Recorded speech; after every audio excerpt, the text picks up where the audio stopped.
ഈ ഡിജിറ്റൽ തേപ്പ് എന്ന പേരിൽ താങ്കൾ വളരെ പ്രശസ്തനാണല്ലോ. എന്താണ് ശരിക്കും ഈ ഡിജിറ്റൽ തേപ്പ് കൊണ്ട് ഉദ്ദേശിക്കുന്നത്? എന്താണ് ശരിക്കും? ഇപ്പോൾ ഡിജിറ്റൽ തേപ്പ് എന്ന് പറഞ്ഞാൽ ഇപ്പം നമ്മൾക്ക് അറിയാം, എനിക്ക് ക്രൈസാണ് ഈ ബിൽഡിങ്ങുകളിലെ. കാരണം ചെറുപ്പത്തിലെ വളരെ കഷ്ടപ്പെട്ട് ബുദ്ധിമുട്ടി മാർക്കറ്റിൽ ബിസിനസ്സുകാരനായ ഒരു വ്യക്തിയാണ്. അപ്പം നമുക്ക് ബിൽഡിങ്ങിനോട് ഒരു ഭ്രമം എന്നാ, ചിലർക്ക് കാറിനോടുണ്ടാവും, ബൈക്കിനോടുണ്ടാവും, നമുക്ക് കെട്ടിടത്തിനോടാണ്. അപ്പോൾ പല മാർക്കറ്റിൽ പോയിട്ട് പല ആളുകളുടെ വീട് നോക്കുമ്പോൾ ഇപ്പൊ എക്സാമ്പിൾ തന്നെ ഞാൻ ഒരു ഈ റോഡിൽ വലിയൊരു പ്രൊമോട്ടേഴ്സാണ്, റിയലേറ്റേഴ്സാണ്, അവർ ബിൽഡേഴ്സാണ്. അപ്പൊ അവരുടെ എഞ്ചിനീയർ ചെയ്ത ഒരു വീടും നമ്മളുടെ എഞ്ചിനീയേഴ്സ് ചെയ്ത വീടും അവർ വന്ന് കണ്ടു. അപ്പൊ അവര് 8 കോടിക്ക് ഒരു വീട് ചെയ്തു. ഞാൻ പോയി കണ്ടു ആ വീട്. അതേ നമ്മൾ 1.25 കോടിക്ക് ഒരു വീട് ചെയ്തു. പക്ഷെ അവർ വന്ന് നോക്കിയപ്പോ ഈ വീടാണ് ബെസ്റ്റ്. എനിക്ക് we are losing more than 7 crore. അപ്പോൾ അവർ ശരിക്കും അത്രയും വലിയ നഷ്ടം അപ്പോഴാണ് ഉണരുന്നത്. കാരണം ഇങ്ങനെയും നമുക്ക് വീട് വെക്കാം. അപ്പൊ അത് ഭംഗി കൂട്ടുക എന്നുള്ള ഉദ്ദേശത്തിലാണ് ഈ ഡിജിറ്റൽ, അതായത് പുതിയ കാലത്തിലേക്ക് കടക്കുക എന്നുള്ളതാണ് നമ്മുടെ ഉദ്ദേശം. പുതിയ കാലം എന്ന് പറഞ്ഞാൽ മാറ്റങ്ങൾ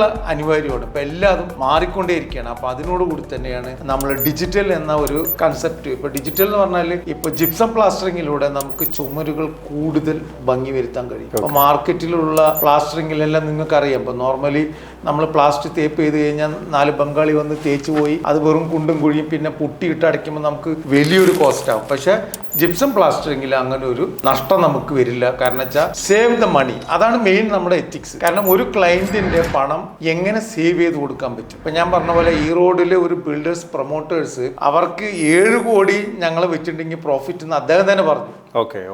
അപ്പൊ അതുപോലെ ഓരോ ക്ലയൻസിന് എങ്ങനെ നമ്മൾ ലാഭം ഉണ്ടാക്കി കൊടുക്കുക എന്നുള്ളതും കൂടിയാണ് എൻ്റെ ഉദ്ദേശം.